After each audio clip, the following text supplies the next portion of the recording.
Dear students, welcome back to Microeconomics. മൈക്രോഎക്കണോമിക്സിൻ്റെ കഴിഞ്ഞ ക്ലാസ്സുകളിൽ നമ്മൾ മൊണോപ്പൊളിയെ കുറിച്ചിട്ട് ഒരു മൊണോപ്പൊളി മാർക്കറ്റിനെ കുറിച്ചിട്ട് ഡിസ്കസ് ചെയ്ത് കഴിഞ്ഞിട്ടുണ്ട്. അതേപോലെ തന്നെ ഒരു പെർഫെക്റ്റ് കോമ്പറ്റീഷനെ കുറിച്ചിട്ടും ഓൾറെഡി നമ്മൾ ഡിസ്കസ് ചെയ്ത് കഴിഞ്ഞു. ഇന്നത്തെ ക്ലാസ്സിൽ നമ്മൾ പ്രധാനമായിട്ട് ഉദ്ദേശിക്കുന്നത് എന്താണെന്ന് വെച്ച് കഴിഞ്ഞാൽ ഈ ഒരു മൊണോപ്പൊളി മാർക്കറ്റും അതുപോലെ തന്നെ പെർഫെക്റ്റ് കോമ്പറ്റീറ്റീവ് മാർക്കറ്റും തമ്മിലുള്ള ഒരു കമ്പാരിസനാണ്. രണ്ട് മാർക്കറ്റ് ഫോംസിലും കാണാൻ സാധിക്കുന്ന പൊതുവായ കാര്യങ്ങളും അതുപോലെ തന്നെ വ്യത്യസ്തങ്ങളായിട്ടുള്ള കാര്യങ്ങളുമാണ് നമ്മൾ ഇന്നത്തെ ക്ലാസ്സിൽ ഡിസ്കസ് ചെയ്യുന്നത്. Okay, price and output under monopoly and perfect competition, a comparison. So, a competitive firm operates at a level of output at which price is equal to the marginal cost of production. രണ്ട് market സിറ്റുവേഷനും പഠിച്ചു കഴിഞ്ഞപ്പോൾ നമുക്ക് മനസ്സിലായിട്ടുണ്ടാവും എന്താണ് ഒരു perfect competitive market ആണെന്നുണ്ടെങ്കിൽ അവിടെ ഔട്ട്പുട്ടും വിലയും നിർണ്ണയിക്കപ്പെടുന്നത് എന്തിൻ്റെ അടിസ്ഥാനത്തിലാണ്? That is equal, the price is equal to the marginal cost of production. സീമാന്ത ചിലവിനോട് വില തുല്യമാകുന്ന പോയിന്റിലാണ് ഔട്ട്പുട്ട് ഡിറ്റർമിൻ ചെയ്യുന്നത്. അതേസമയം ഒരു മൊണോപ്പൊളിസ്റ്റിന്റെ കാര്യം എടുത്ത് നോക്കിക്കഴിഞ്ഞാലോ, a monopolist operates at a level of output which price exceeds marginal cost. മൊണോപ്പൊളിസ്റ്റിന്റെ കാര്യം എടുത്ത് നോക്കുന്ന സമയത്ത് എന്താണ്, മാർജിനൽ കോസ്റ്റിനേക്കാൾ കൂടുതലാണ് വില എന്നുള്ള ആ ഒരു ലെവലിലാണ് ഔട്ട്പുട്ട് അവിടെ ഡിറ്റർമിൻ ചെയ്യുന്നത്. This difference arises because the competitive firm can sell as much as it wants at the going market price. അതായത് ഒരു കോമ്പറ്റീറ്റീവ് ഫേം ആണെന്നുണ്ടെങ്കിൽ അവിടെ മാർക്കറ്റ് പ്രൈസ് എന്താണോ അതിൽ അവർ മാക്സിമം ഔട്ട്പുട്ട് വിൽപ്പന ചെയ്യാനായിട്ട് തയ്യാറാവുകയും, അതേസമയം versus a monopolist can sell each extra unit only at a reduced price. അല്ലേ, ഒരു മൊണോപ്പൊളിസ്റ്റിൻ്റെ കാര്യം എടുത്തു കഴിഞ്ഞ് കഴിഞ്ഞാൽ അവർക്ക് പ്രൈസിൽ കുറവ് വരുത്തിക്കൊണ്ടാണ് മാക്സിമം ഔട്ട്പുട്ട് അവിടെ വിൽപ്പന ചെയ്യപ്പെടുന്നത്. ഓക്കെ, അപ്പോൾ അവിടെ ഒരു പെർഫെക്റ്റ് കോമ്പറ്റീറ്റീവ് മാർക്കറ്റിനകത്ത് എന്താണ്, ഈസ് എ പ്രൈസ് ടേക്കർ. അല്ലേ, അതായത് വിലയിൽ യാതൊരുവിധ കൈകടത്തലും ഈ ഒരു പെർഫെക്റ്റ് കോമ്പറ്റീറ്റീവ് മാർക്കറ്റിൽ നടക്കുന്നില്ല. അവിടെ ഡിമാൻഡും സപ്ലൈയും ചേർന്നുകൊണ്ട് എന്ത് പ്രൈസാണോ ഡിറ്റർമിൻ ചെയ്യുന്നത് ആ ഒരു പ്രൈസിൽ കമ്മോഡിറ്റീസ് വിൽപ്പന ചെയ്യാനായിട്ട് ഈ ഒരു പെർഫെക്റ്റ് കോമ്പറ്റീറ്റീവ് മാർക്കറ്റ് തയ്യാറാവുകയാണ് ചെയ്യുന്നത്. അതേസമയം മൊണോപ്പൊളിസ്റ്റ് എടുത്ത് നോക്കിക്കഴിഞ്ഞ് കഴിഞ്ഞാൽ he is the price taker. അല്ലേ, സ്വന്തം കമ്മോഡിറ്റീസിനുള്ള വില നിർണ്ണയിക്കുന്ന ഒരു മാർക്കറ്റ് ഫോമാണ് എന്തെന്ന് പറയുന്നത് മൊണോപ്പൊളിസ്റ്റ് എന്ന് പറയുന്നത്. അത് മാക്സിമം പ്രോഫിറ്റ് ഏൺ ചെയ്യുന്ന തരത്തിലായിരിക്കും ഈ ഒരു പ്രൈസ് മൊണോപ്പൊളിസ്റ്റുകൾ ഫിക്സ് ചെയ്യുന്നുണ്ടാവുക. So, here is a diagram showing the monopoly and the perfect competitive comparison. That is the difference between the equilibrium price and quantity of the good produced by a monopolist at a perfectly competitive industry is shown in the figure. Okay. It is assumed that the industry initially operates under conditions of perfect competition. ഈ ഒരു ഇൻഡസ്ട്രിക്കകത്ത് ആദ്യമായിട്ട് അല്ലെങ്കിൽ ഇനീഷ്യലായിട്ട് ഈ ഒരു firm perfect കോമ്പറ്റീഷൻ്റെ കണ്ടീഷൻസിലാണ് പ്രവർത്തിക്കുന്നത് എന്നുള്ളത് വിചാരിക്കുക. Later the competitive industry is taken over by monopoly. അതിനുശേഷം ഈ ഒരു പെർഫെക്റ്റ് കോമ്പറ്റീറ്റീവ് ഫേം എന്തായി മാറും, മൊണോപ്പൊളി ആയിട്ട് മാറുന്നുണ്ട്. So it is also assumed that the industry demand and cost curves remain the same under conditions of perfect competition and pure monopoly. അപ്പോൾ ഈ ഒരു ഡയഗ്രത്തിൽ നമ്മൾ രണ്ട് കാര്യങ്ങളും ഒരു മാർക്കറ്റിൻ്റെ അല്ലെങ്കിൽ രണ്ട് മാർക്കറ്റിൻ്റെയും ഡിമാൻഡ് കർവും അതുപോലെ തന്നെ മാർജിനൽ റവന്യൂ കർവും തന്നെ ഒരേ ഡയഗ്രത്തിൽ എക്സ്പ്ലെയിൻ ചെയ്യാൻ വേണ്ടിയിട്ട് പോവുകയാണ്. So the market demand curve of competitive industry is represented by D. So ഒരു പെർഫെക്റ്റ് കോമ്പറ്റീറ്റീവ് ഫേമിൻ്റെ മാർക്കറ്റ് ഡിമാൻഡ് കർവ് ഡി ആണെന്ന് സങ്കല്പിക്കുന്നു. Then the long run supply curve of the industry is shown by the horizontal long run supply LRS curve, which could be equal to the LAC of the monopolist. Okay, അപ്പോൾ ഇവിടെ LRS curve കാണാനായിട്ട് സാധിക്കും. That is the long run supply curve of the monopolist. Okay, long run supply curve of the monopolist and the perfect competitive market, which is equal to long run average cost. And the competitive industry would be in equilibrium when LRS is equal to D. Okay, LRS എന്ന് പറഞ്ഞു കഴിഞ്ഞാൽ long run supply കർവാണെന്ന് നമ്മൾ already പറഞ്ഞു കഴിഞ്ഞു. Then competitive industry എപ്പോഴാണ് ഇക്വിലിബ്രിയത്തിൽ എത്തുന്നത്, ഈ ഒരു ഡിമാൻഡ് കർവും അതുപോലെ തന്നെ ലോങ് റൺ സപ്ലൈ കർവും തുല്യമാവുന്ന പോയിന്റിലാണ്. ഈ ഒരു ഡയഗ്രത്തിനകത്ത് ബി എന്ന് പറയുന്ന പോയിന്റിലാണ് പെർഫെക്റ്റ് കോമ്പറ്റീറ്റീവ് ഫേം ഇക്വിലിബ്രിയത്തിൽ എത്തുന്നത്. Then equilibrium price is OPC and output is OQC. ഒരു പെർഫെക്റ്റ് കോമ്പറ്റീറ്റീവ് ഫേമിൽ ഇക്വിലിബ്രിയം പ്രൈസ് എന്താണ്, OPC ആയിട്ട് നിർണ്ണയിക്കപ്പെടുന്നു. ദെൻ ഇക്വിലിബ്രിയം ക്വാണ്ടിറ്റി എന്ന് പറയുന്നത് OQC ആണ്. Okay, suppose the industry becomes A monopoly, then ഈ ഒരു പെർഫെക്റ്റ് കോമ്പറ്റീറ്റീവ് മാർക്കറ്റ് ഫോമിൽ നിന്ന് ഈ ഒരു ഇൻഡസ്ട്രി എന്തായിട്ട് മാറുകയാണ്, ഒരു മൊണോപ്പൊളി മാർക്കറ്റായിട്ട് മാറുകയാണ് എന്നുള്ളത് സങ്കല്പിക്കുക അല്ലേ. Assuming no price discrimination in the monopolist is in equilibrium when MR is equal to MC. നമുക്കറിയാം ഒരു മൊണോപ്പൊളിസ്റ്റ് ഇക്വിലിബ്രിയത്തിൽ എത്തുന്ന സമയത്ത് എന്താണ്, മാർജിനൽ റവന്യൂ കർവും മാർജിനൽ കോസ്റ്റ് കർവും തുല്യമാവുന്ന പോയിന്റിലാണ് ഇക്വിലിബ്രിയത്തിൽ എത്തുന്നത്. So equilibrium output for the monopolist is QM. അപ്പോൾ ഈ ഒരു അവസ്ഥയിൽ മാർജിനൽ റവന്യൂ മാർജിനൽ കോസ്റ്റിന് തുല്യമാവുന്ന ഈ ഒരു പോയിന്റിൽ LMC is equal to LAC is equal to LRS ആണ്. This is A marginal cost curve. Marginal cost കർവും മാർജിനൽ റവന്യൂ തുല്യമാവുന്ന പോയിന്റ് C ആണ്. ഓക്കെ, ഈ ഒരു പോയിന്റിനകത്ത് what will be the price of the commodity?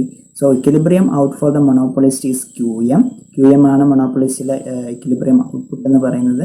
And equilibrium price is PM. OPM എന്ന് പറയുന്നതാണ് equilibrium price ആയിട്ട് നിർണ്ണയിക്കുന്നത്. അപ്പോൾ ഇവിടെ രണ്ട് മാർക്കറ്റ് ഫോമിലും കമ്പയർ ചെയ്യുന്ന സമയത്ത് മനസ്സിലാക്കാനായിട്ട് സാധിക്കും. ഈ D എന്ന് പറയുന്നതാണ് പെർഫെക്റ്റ് കോമ്പറ്റീഷൻ മാർക്കറ്റിൻ്റെ ഡിമാൻഡ് കർവായിട്ട് കണക്കാക്കുന്നത്. അപ്പോൾ അവിടെ OQC ഔട്ട്പുട്ട് എത്ര വിലയ്ക്കാണ് വിൽക്കുന്നത്, OPC പ്രൈസിനാണ് വിൽപ്പന ചെയ്യപ്പെടുന്നത്. ഇത് നോക്കിക്കഴിഞ്ഞാൽ തന്നെ നമുക്ക് മനസ്സിലാവും ഈ ഒരു മൊണോപ്പൊളി, ഈ ഒരു പെർഫെക്റ്റ് കോമ്പറ്റീറ്റീവ് ഫേം മൊണോപ്പൊളി ആയി മാറുന്ന സമയത്ത് MC ഈക്വൽ ടു MR എന്ന് പറയുന്ന പോയിന്റിൽ ഇക്വിലിബ്രിയത്തിൽ എത്തുകയും OQM ഔട്ട്പുട്ട് OPM പ്രൈസിന് വിൽപ്പന ചെയ്യപ്പെടുകയും ചെയ്യും. അപ്പോൾ ഇതിൽ തന്നെ കമ്പയർ ചെയ്യുന്ന സമയത്ത് പെർഫെക്റ്റ് കോമ്പറ്റീഷനിൽ ചാർജ് ചെയ്യപ്പെടുന്ന പ്രൈസ് കുറവും മൊണോപ്പൊളിയിൽ ചാർജ് ചെയ്യപ്പെടുന്ന പ്രൈസ് കൂടുതലാണ്. അപ്പോൾ അതുകൊണ്ട് തന്നെ നമുക്ക് പറയാൻ സാധിക്കും മൊണോപ്പൊളിയിൽ നിന്ന് പെർഫെക്റ്റ് കോമ്പറ്റീഷനിൽ നിന്ന് വ്യത്യസ്തമായിട്ട് ഒരു ഇംപെർഫെക്റ്റ് കോമ്പറ്റീഷൻ ആയിട്ടുള്ള മൊണോപ്പൊളി മാർക്കറ്റിലേക്ക് വരുന്ന സമയത്ത് അവർക്ക് അഡീഷണൽ ആയിട്ട് കമ്മോഡിറ്റീസ് വിൽക്കാനായിട്ട് സാധിക്കുന്ന എപ്പോൾ മാത്രമാണ്, വില കൂടുതലായിട്ട് അല്ലെങ്കിൽ കൂടുതൽ വില ഈടാക്കിക്കൊണ്ടായിരിക്കും അഡീഷണൽ കമ്മോഡിറ്റീസ് അവിടെ വിൽപ്പന നടത്തുന്നത്. അപ്പോൾ പ്രൈസിൽ വ്യത്യാസം വരുത്തിക്കൊണ്ട് കമ്മോഡിറ്റീസ് കൂടുതൽ വിൽപ്പന നടത്തുകയും അതുപോലെ തന്നെ മാക്സിമം പ്രോഫിറ്റ് അക്വയർ ചെയ്യുന്നതിനും ഈ ഒരു മൊണോപ്പൊളി മാർക്കറ്റ് തയ്യാറാവും. A comparison on the long run equilibrium conditions of pure monopolist and perfect competition shows that output is lower and price is higher under monopoly than in perfect competition. അതുതന്നെയാണ് നമ്മളിപ്പോൾ പറഞ്ഞു കഴിഞ്ഞത് അല്ലേ. Output കുറവും അതുപോലെ തന്നെ വില വളരെയധികം കൂടുതലാണ് ഒരു മൊണോപ്പൊളി മാർക്കറ്റിൽ as compared to perfect competitive market. This is the basic argument against monopoly. Monopoly restricts output and raises prices. Output restrict ചെയ്തുകൊണ്ട് വില വർദ്ധിപ്പിക്കുന്നതിന് വേണ്ടിയിട്ട് ഈ ഒരു മൊണോപ്പൊളി മാർക്കറ്റ് തയ്യാറാവുന്നു. Okay, that is the comparison. ഇപ്പോൾ ഇത്തരത്തിൽ നമുക്ക് ഔട്ട്പുട്ടിലും അതുപോലെ തന്നെ പ്രൈസിലും വരുന്ന വ്യത്യാസം രണ്ട് മാർക്കറ്റിലും നമുക്ക് കാണാൻ സാധിച്ചു അല്ലേ. മൊണോപ്പൊളി ആണെന്നുണ്ടെങ്കിൽ ഔട്ട്പുട്ട് റെസ്ട്രിക്ഷനിലൂടെ പ്രൈസ് വർദ്ധിപ്പിക്കാനായിട്ട് ശ്രമിക്കും. പെർഫെക്റ്റ് കോമ്പറ്റീഷൻ ആണെങ്കിലാണ് മാക്സിമം ഔട്ട്പുട്ട് പ്രൊഡ്യൂസ് ചെയ്തുകൊണ്ട് കുറഞ്ഞ വിലയ്ക്ക് മാക്സിമം പ്രോഫിറ്റ് ഏൺ ചെയ്യാനായിട്ട് ശ്രമിച്ചുകൊണ്ടേയിരിക്കും. That is the main difference. Then ഇനി എന്തൊക്കെയാണ് ഇതിൽ പ്രധാനമായിട്ടുള്ള ഒരു കമ്പാരിസൺ, മൊണോപ്പൊളിയും അതുപോലെ തന്നെ പെർഫെക്റ്റ് കോമ്പറ്റീഷനും തമ്മിലൊരു കമ്പാരിസനാണ് നമ്മൾ നെക്സ്റ്റ് ഭാഗത്ത് നോക്കാൻ വേണ്ടി പോകുന്നത്. A comparison of perfect competition and monopoly. So first one is goals of the firm. ഈ രണ്ട് മാർക്കറ്റ് സിറ്റുവേഷനിലും പെർഫെക്റ്റ് കോമ്പറ്റീഷൻ ആയാലും അതുപോലെ തന്നെ മൊണോപ്പൊളി ആയാലും അവരുടെ പ്രധാനമായിട്ടുള്ള ലക്ഷ്യം എന്താണ് എന്നുള്ളത് നമുക്ക് നോക്കാം. In both the markets, profit maximization is the objective of the firm. നമ്മൾ കണ്ടു കഴിഞ്ഞു, ഒരു മാർക്കറ്റ് ഫോമിൽ പെർഫെക്റ്റ് കോമ്പറ്റീഷൻ ആണെന്നുണ്ടെങ്കിൽ മാക്സിമം ഔട്ട്പുട്ട് കുറഞ്ഞ വിലയ്ക്ക് വിറ്റുകൊണ്ട് പ്രോഫിറ്റ് മാക്സിമൈസ് ചെയ്യാൻ വേണ്ടിയിട്ട് ശ്രമിക്കുന്നു. ദെൻ മൊണോപ്പൊളി ആണെന്നുണ്ടെങ്കിൽ എന്താ ചെയ്യുന്നത്, അവിടെ കുറഞ്ഞ ഔട്ട്പുട്ട് കൂടുതൽ വിലയ്ക്ക് വിൽപ്പന നടത്തിക്കൊണ്ട് മാക്സിമം പ്രോഫിറ്റ് ഏൺ ചെയ്യാനായിട്ട് ശ്രമിക്കുന്നു. അപ്പോൾ രണ്ടിലും നമുക്ക് കാണാൻ സാധിക്കും പൊതുവായിട്ട് എന്താണ് പ്രധാനമായിട്ടുള്ള ലക്ഷ്യം എന്ന് പറയുന്നത്, എന്താ, profit maximization തന്നെയാണ്. Okay, in both the markets profit maximisation is the objective of the firm. Then next is nature of the product. In pure competition the product is homogeneous. The product may or may not be homogeneous in monopoly. Okay, ഇപ്പോൾ നമ്മൾ already perfect competition പറഞ്ഞു തുടങ്ങിയപ്പോൾ അതിൻ്റെ features discuss ചെയ്തതാണ് അല്ലേ. അതിൽ പ്രധാനമായിട്ടും പറഞ്ഞിട്ടുണ്ടായിരുന്നത് എന്താണ്, in a perfect competitive market they are selling homogeneous products. ഏകജാതീയമായിട്ടുള്ള ഉൽപ്പന്നങ്ങളാണ് ആ ഒരു പെർഫെക്റ്റ് കോമ്പറ്റീറ്റീവ് മാർക്കറ്റിൽ വിൽപ്പന ചെയ്യപ്പെടുന്നത്. ദെൻ അതേസമയം മൊണോപ്പൊളി എടുത്ത് നോക്കുന്ന സമയത്ത് എന്താ, ഇതർ ബി ഹോമോജീനിയസ് ഓർ നോട്ട് അല്ലേ. അതായത് ഒന്നില്ലെങ്കിൽ ഹോമോജീനിയസ് ആയിരിക്കാം അല്ലെങ്കിൽ ഹെറ്ററോജീനിയസ് ആയിട്ടുള്ള കമ്മോഡിറ്റീസും അവിടെ വിൽപ്പന ചെയ്യപ്പെടാം. That is the nature of product. Then next one is number of sellers. In pure competition, there is a large number of sellers. ഒരു പെർഫെക്റ്റ് കോമ്പറ്റീഷൻ എടുത്ത് നോക്കുകയാണെന്നുണ്ടെങ്കിൽ പ്യുവർ കോമ്പറ്റീറ്റീവ് മാർക്കറ്റ് ആണെന്നുണ്ടെങ്കിൽ അവിടെ എന്താണ് ധാരാളം വിൽപ്പനക്കാരുണ്ടാവുന്നതായിട്ട് നമുക്ക് കാണാനായിട്ട് സാധിക്കും. In monopoly there is a single seller in the market. Okay, നമ്മൾ മൊണോപ്പൊളിയുടെ ഡെഫിനിഷൻ നോക്കി കഴിഞ്ഞാൽ തന്നെ നമുക്ക് there is a single seller for a single commodity എന്നുള്ളതാണ് പറഞ്ഞിട്ടുണ്ടായിരുന്നത് അല്ലേ. അപ്പോൾ മൊണോപ്പൊളിയിൽ ഒരു വിൽപ്പനക്കാരൻ മാത്രമാണ് നിലനിൽക്കുന്നത്. അതേസമയം ഒരു പ്യുവർ കോമ്പറ്റീഷൻ അല്ലെങ്കിൽ പെർഫെക്റ്റ് കോമ്പറ്റീഷൻ എന്ന് പറയുന്ന ഒരു മാർക്കറ്റ് സിറ്റുവേഷൻ എന്താണ്? There are large number of buyers and sellers. So the large number of sellers are there in perfect competitive market. Then next one is barriers to entry. അതായത് ഈ ഒരു മാർക്കറ്റിലേക്ക് കടന്നു വരാനുള്ള ഫേംസിന് കടന്നു വരാനുള്ള ആ ഒരു സ്വാതന്ത്ര്യം എങ്ങനെയാണ്, അല്ലെങ്കിൽ അതിനുള്ള ബാരിയേഴ്സ് തടസ്സങ്ങൾ എന്തൊക്കെയാണ് എന്നുള്ളതാണ് പറയുന്നത്. There are no barriers to entry in pure competition. ഒരു പ്യുവർ കോമ്പറ്റീറ്റീവ് മാർക്കറ്റ് എടുത്ത് നോക്കുന്ന സമയത്ത് അതിൽ എപ്പോൾ വേണമെന്നുണ്ടെങ്കിലും ആ ഒരു മാർക്കറ്റിനകത്ത് പുതിയ ഫേമുകൾക്ക് കടന്നു വരികയും അതുപോലെ തന്നെ പ്രൊഡക്ഷനിൽ നിന്ന് എക്സിറ്റ് ആയിട്ട് പുറത്തു പോവുകയും ചെയ്യാനായിട്ട് സാധിക്കും. And entry and exit is free in competition. Monopoly is characterized by the existence of effective barriers to entry. അതേസമയം ഒരു മൊണോപ്പൊളി മാർക്കറ്റ് ആണെന്നുണ്ടെങ്കിൽ എന്താണ്? They are the established markets. അതുകൊണ്ട് തന്നെ അവിടെ പുതിയതായിട്ട് വരുന്ന ഫേമുകൾക്ക് എന്താണ് കുറേയധികം ബാരിയേഴ്സ് അല്ലേ. ഇപ്പോൾ പ്രൈസ് പോളിസീസ് ആയാലും അതല്ലെങ്കിൽ മറ്റുള്ള പോളിസീസ് ഒക്കെ ആയിട്ടും അവരെന്താണ് ഈ ഒരു മൊണോപ്പൊളിയിൽ പുതിയ ഫേമുകൾ കടന്നു വരുന്നത് തടഞ്ഞു നിർത്താൻ വേണ്ടിയിട്ട് എക്സിസ്റ്റിംഗ് ഫേം ശ്രമിച്ചുകൊണ്ടേയിരിക്കും. That is the barrier to entry. Barriers to entry വളരെയധികം കൂടുതലാണ് മൊണോപ്പൊളിയിൽ. ദെൻ അതേസമയം there is a free entry and exit under perfect competition.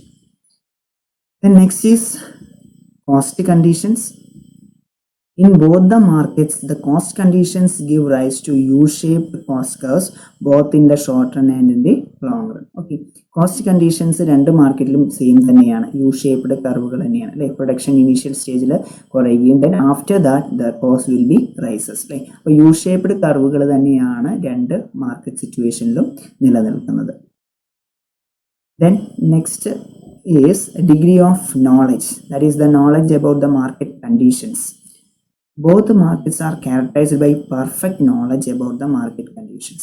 മാർക്കറ്റിൽ നടക്കുന്ന എല്ലാ ചലനങ്ങളെ കുറിച്ചിട്ടും കൃത്യമായിട്ടുള്ള ഒരു അറിവ് ഈ രണ്ട് മാർക്കറ്റ് സിറ്റുവേഷൻസിലും നിലനിൽക്കുന്നുണ്ട്. അപ്പോൾ അത്തരത്തിൽ കൃത്യമായിട്ടുള്ള അറിവുണ്ടെങ്കിൽ മാത്രമേ എന്ത് ചെയ്യാൻ പറ്റുള്ളൂ, ആ കമ്മോഡിറ്റീസിൻ്റെ സ്ട്രാറ്റജീസിലൊക്കെ വിൽപ്പനയിൽ നടത്തേണ്ട സ്ട്രാറ്റജീസിലൊക്കെ വ്യത്യാസം വരുത്താനായിട്ട് അവർക്ക് സാധിക്കുന്നുള്ളൂ. So both the markets are characterized by perfect knowledge about the market conditions.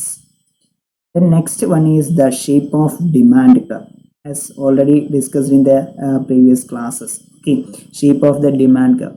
The demand curve perfect competition is perfectly elastic, showing that a firm is a price taker. നമുക്കറിയാം ഒരു പെർഫെക്റ്റ് കോമ്പറ്റീറ്റീവ് മാർക്കറ്റിന്റെ demand curve നമ്മൾ എന്താണ് horizontal straight line ആയിട്ടാണ് കണക്കാക്കിയിട്ടുണ്ടായിരുന്നത് അല്ലേ. അതുകൊണ്ട് തന്നെ അതിനുള്ള കാരണം എന്താ, ഒരു ഫേം എന്ന് പറയുന്നത് പ്രൈസ് ടേക്കർ ആണ്. ഒരു ഫേമിനോ അല്ലെങ്കിൽ മറ്റൊരു ഒന്നോ രണ്ടോ ഫേമുകൾക്ക് ആ ഒരു കമ്മോഡിറ്റിയുടെ വില നിർണ്ണയിക്കാനായിട്ട് സാധിക്കില്ല. കമ്മോഡിറ്റിയുടെ പ്രൈസ് നിർണ്ണയിക്കുന്ന ഡിമാൻഡും മാർക്കറ്റ് ഫോഴ്സസ് ആയിട്ടുള്ള ഡിമാൻഡും സപ്ലൈയും കൂടി ചേർന്നുകൊണ്ടാണ്. അതുകൊണ്ട് തന്നെ ഈ ഒരു പെർഫെക്റ്റ് കോമ്പറ്റീറ്റീവ് ഫേം എന്ന് പറയുന്നത് എന്താണ്, ഒരു പ്രൈസ് ടേക്കർ ആണ്. പ്രൈസ് ടേക്കർ ആയതുകൊണ്ട് തന്നെ ഡിമാൻഡ് കർവിന്റെ ഷേപ്പ് എന്തായിരിക്കും, ഹൊറിസോണ്ടൽ സ്ട്രെയിറ്റ് ലൈൻ ആയിരിക്കും. So but in monopoly the demand curve is negatively sloping, showing that the firm is a price maker. അതായത് മൊണോപ്പൊളി മാർക്കറ്റിനകത്ത് എന്താണ് ഡിമാൻഡ് കർവ് ഡൗൺവേർഡ് സ്ലോപ്പിംഗ് ആണ്. കുറഞ്ഞ പ്രൈസിൽ കൂടുതൽ കമ്മോഡിറ്റീസ് അവിടെ വിൽപ്പന ചെയ്യാനായിട്ട് ഈ ഒരു മൊണോപ്പൊളി തയ്യാറാവുന്നു. അതുകൊണ്ട് തന്നെ എന്താണ് ഈ ഒരു മൊണോപ്പൊളി മാർക്കറ്റ് പ്രൈസ് മേക്കർ ആണ് എന്ന് പറയാനായിട്ട് സാധിക്കും. Then next is policy variables. The only decision of the firm in pure competition is the determination of its output അല്ലേ. അതായത് ഒരു പെർഫെക്റ്റ് കോമ്പറ്റീഷൻ എടുത്ത് നോക്കുന്ന സമയത്ത് അവരുടെ ഔട്ട്പുട്ട് ഡിസിഷൻസിനനുസരിച്ച് കൊണ്ടാണ് അവരുടെ പ്രോഫിറ്റിലെ വ്യത്യാസങ്ങൾ സംഭവിച്ചുകൊണ്ടിരിക്കുന്നത്. സോ ദ ഓൺലി വേരിയബിൾ അല്ലെങ്കിൽ the only policy variable under perfect competition is the output എന്ന് നമുക്ക് പറയാനായിട്ട് സാധിക്കും. അതേസമയം ഒരു മൊണോപ്പൊളി മാർക്കറ്റ് എടുത്ത് നോക്കുന്ന സമയത്ത് എന്താ, the monopolist can determine either his output or his price but not in both. Thus output and price are the policy variables in monopoly. ഒരു മൊണോപ്പൊളി മാർക്കറ്റിലെ പ്രൈസ് ടേക്കേഴ്സ് ആണ്. അതുപോലെ തന്നെ അവർക്ക് എന്ത് ചെയ്യാൻ പറ്റും, അവരുടെ കമ്മോഡിറ്റീസിൻ്റെ സപ്ലൈയിൽ പൂർണ്ണമായിട്ടുള്ള നിയന്ത്രണമുണ്ട്. അപ്പോൾ ഔട്ട്പുട്ട് ഡിസിഷൻസും പ്രൈസ് ഡിസിഷൻസും ഈ ഒരു മൊണോപ്പൊളിക്ക് അവർക്ക് എടുക്കാനായിട്ട് സാധിക്കുന്നുണ്ട്. So there are two policy variables under monopoly, that is price and output variables. Okay, the next one is atomistic behavior. In both markets, the firm acts atomistically. That is, it takes decisions ignoring the reactions of the other firms. Okay, atomistic എന്ന് പറയുന്ന സമയത്ത് clean ആയിട്ട് ആ ഒരു market watch ചെയ്തുകൊണ്ട് അവരുടെ പോളിസീസിലൊക്കെ change ചെയ്യാനായിട്ട് രണ്ട് മാർക്കറ്റ് സിറ്റുവേഷനിലും ഫേംസ് ശ്രമിക്കുന്നുണ്ട്. ഓക്കെ, അപ്പോൾ ഈ ഒരു രണ്ട് മാർക്കറ്റ് ഫോം, പെർഫെക്റ്റ് കോമ്പറ്റീഷൻ ആയാലും അതുപോലെ തന്നെ മൊണോപ്പൊളി ആയാലും അവിടെ എന്താണ്, in both markets firms act atomistically. That is, it takes decisions ignoring the reactions of other firms. അതായത് രണ്ട് മറ്റുള്ള ഫേമുകളുടെ റിയാക്ഷൻസ് അത് മറന്നുകൊണ്ട് എന്താണ് സ്വന്തമായിട്ടുള്ള പോളിസി ഡിസിഷൻസ് അവർക്ക് എടുക്കാനായിട്ട് സാധിക്കുന്നുണ്ട്. That is the atomistic behaviour. Then next is the price. Monopoly is usually higher than the competitive price. അതായത് നമ്മൾ ഓൾറെഡി കണ്ടു കഴിഞ്ഞതാണ്. പെർഫെക്റ്റ് കോമ്പറ്റീഷൻ എന്ന് പറയുന്ന സമയത്ത്, പെർഫെക്റ്റ് കോമ്പറ്റീഷനും മൊണോപ്പൊളിയും കമ്പയർ ചെയ്യുന്ന സമയത്ത് മൊണോപ്പൊളി പ്രൈസ് വളരെയധികം കൂടുതലായിരിക്കും ഇതിനേക്കാൾ, ഈ ഒരു competitive പ്രൈസിനേക്കാൾ. Then next is the output. Monopoly output is usually lower than the output of firm in pure competition. നമ്മൾ ഡയഗ്രാമാറ്റിക്കൽ റെപ്രസെന്റേഷൻ കണ്ടപ്പോൾ തന്നെ മനസ്സിലാക്കിയതാണ് അല്ലേ. മൊണോപ്പൊളി ഔട്ട്പുട്ട് കുറവായിരിക്കും, എങ്കിൽ മാത്രമേ അവർക്ക് ഉയർന്ന നിരക്കിൽ എന്ത് ചെയ്യാൻ പറ്റുള്ളൂ, ഉയർന്ന നിരക്കിൽ കമ്മോഡിറ്റീസ് വിൽപ്പന നടത്താനായിട്ട് സാധിക്കുള്ളൂ. Monopoly output is usually lower than the output of firm under pure competition. Then next is the price elasticity of demand. The price elasticity of demand in equilibrium may assume any value in pure competition. In monopoly, the price elasticity must be greater than 1 in equilibrium. If it is less than 1, monopolist can increase his revenue by increasing his price. Price elasticity of demand എടുത്ത് നോക്കുന്ന സമയത്ത് ഒരു pure competition അല്ലെങ്കിൽ ഒരു perfect competitive മാർക്കറ്റിലാണെന്നുണ്ടെങ്കിൽ എന്താണ്, any value ആയിരിക്കാം അല്ലേ. ഇപ്പോൾ 0 ആയിരിക്കാം, ഗ്രേറ്റർ ദാൻ 1 ആയിരിക്കാം, ലെസ് ദാൻ 1 ആയിരിക്കാം, ദെൻ ഇൻഫിനിറ്റി ആയിരിക്കാം. ഇതിൽ ഏത് വാല്യൂ ആണെന്നുണ്ടെങ്കിൽ ഇലാസ്റ്റിസിറ്റി ഓഫ് ഡിമാൻഡിനെ സ്വീകരിക്കാൻ സാധിക്കും. അതേസമയം ഒരു മൊണോപ്പൊളി ആണെന്നുണ്ടെങ്കിലോ, in monopoly the price elasticity must be greater than 1. ഒന്നിൽ കൂടുതലായിരിക്കും അല്ലേ ഇൻ ഇക്വിലിബ്രിയം. അതായത് ഒന്നിൽ കൂടുതൽ ആണ് എങ്കിൽ മാത്രമേ ആ ഒരു മൊണോപ്പൊളി മാർക്കറ്റ് ഇക്വിലിബ്രിയത്തിൽ എത്തുന്നുള്ളൂ എന്ന് നമുക്ക് പറയാനായിട്ട് സാധിക്കും. If it is less than 1, monopoly മാർക്കറ്റിന്റെ ഡിമാൻഡ് എന്ന് പറയുന്നത് ലെസ് ദാൻ 1, ഒന്നിനേക്കാൾ കുറവാണ്, അതായത് റിലേറ്റീവ്ലി ഇലാസ്റ്റിക് ഡിമാൻഡ് ആണ് എന്നുണ്ടെങ്കിൽ the monopolist can increase his revenue by increasing his price. അപ്പോൾ എന്ത് ചെയ്യും, സാധാരണമായിട്ട് ഈ ഒരു മൊണോപ്പൊളിസ്റ്റ് വില കൂട്ടിയിട്ട് അവരുടെ ഉൽപ്പന്നങ്ങൾ കൂടുതലായിട്ട് മാർക്കറ്റിൽ വിറ്റഴിക്കാനായിട്ട് ശ്രമിക്കും. Then supply curve. The marginal cost curve above the average variable cost curve is the supply curve of the firm in perfect competition. Perfect competitive firmന്റെ supply curve നമ്മൾ കണ്ടതാണ്. ഡിറ്റർമിൻ ചെയ്യുന്ന സമയത്ത് it is the increasing portion of marginal cost curve എന്ന് നമ്മൾ പറഞ്ഞിട്ടുണ്ടായിരുന്നു. In monopoly, the marginal cost is not its supply curve അല്ലേ. അതുകൊണ്ട് തന്നെ ഇൻഡിറ്റർമിനേറ്റ് സപ്ലൈ കർവ് ആണ് മൊണോപ്പൊളിയിൽ നിലനിൽക്കുന്നത്.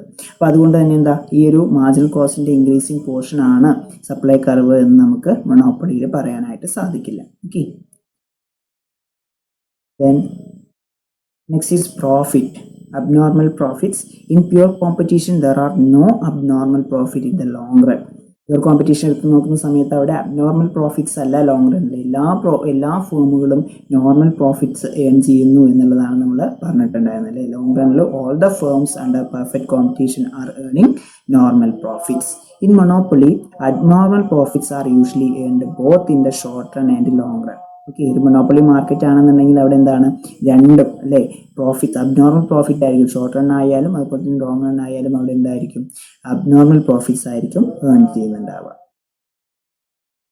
The next is efficiency. Efficiency in perfect competition satisfies conditions of both productive and allocative efficiency. Thus perfect competition is Pareto optimal. നമുക്കറിയാം ധാരാളം ഫേംസും അതുപോലെ തന്നെ ധാരാളം ബയേഴ്സും ഒക്കെ നിലനിൽക്കുന്ന ഒരു മാർക്കറ്റ് സിറ്റുവേഷൻ ആണ് പെർഫെക്റ്റ് കോമ്പറ്റീഷൻ എന്ന് പറയുന്നത്. അതുകൊണ്ട് തന്നെ പ്രൊഡക്റ്റീവ് ആൻഡ് അലോക്കേറ്റീവ് എഫിഷ്യൻസി അവിടെ കൊണ്ടുവരാനായിട്ട് സാധിക്കും. Thus in monopoly is usually characterized by both productive and allocative efficiency. Thus monopoly is not a Pareto optimal. ഇവിടെ പാരറ്റോ ഒപ്റ്റിമാലിറ്റി സാറ്റിസ്ഫൈ ചെയ്ത് പോകുന്ന ഒരു കണ്ടീഷനാണ് ഇവിടെ ഉള്ളത് പെർഫെക്റ്റ് കോമ്പറ്റേറ്റീവ് മാർക്കറ്റിൽ എടുക്കുന്നത്. ഇവിടെ മൊണോപ്പൊളിയിൽ രണ്ട് കാര്യങ്ങൾ, അതായത് പ്രൊഡക്റ്റീവ് അതുപോലെ തന്നെ അലോക്കേറ്റീവ് എഫിഷ്യൻസി അവിടെ നിലനിൽക്കുന്നുണ്ടെങ്കിൽ കൂടി ഈ ഒരു മൊണോപ്പൊളി പാരറ്റോ ഒപ്റ്റിമൽ അല്ല എന്ന് നമുക്ക് പറയാനായിട്ട് സാധിക്കും. Then next is conditions for profit maximization. The conditions for profit maximization in perfect competition is P is equal to MC is equal to MR. ഈ ഒരു കണ്ടീഷൻ സാറ്റിസ്ഫൈ ചെയ്ത് കഴിഞ്ഞാലാണ് അവർക്ക് പ്രോഫിറ്റ് മാക്സിമൈസ് ചെയ്യാനായിട്ട് സാധിക്കുക പെർഫെക്റ്റ് കോമ്പറ്റീറ്റീവ് മാർക്കറ്റിൽ. In monopoly, the profit maximizing condition is P is greater than MC is equal to MR. MC MR തുല്യമാകുമ്പോഴാണ് സന്തുലിതാവസ്ഥയിലെത്തുന്നത്. ഈ ഒരു അവസ്ഥയിൽ പ്രൈസ് ഈ MCനേക്കാൾ കൂടുതലായിരിക്കും. Okay. So that is all about the comparison between the perfect competition and monopoly market. Then we will meet in the next class with a new topic. Okay. Thank you.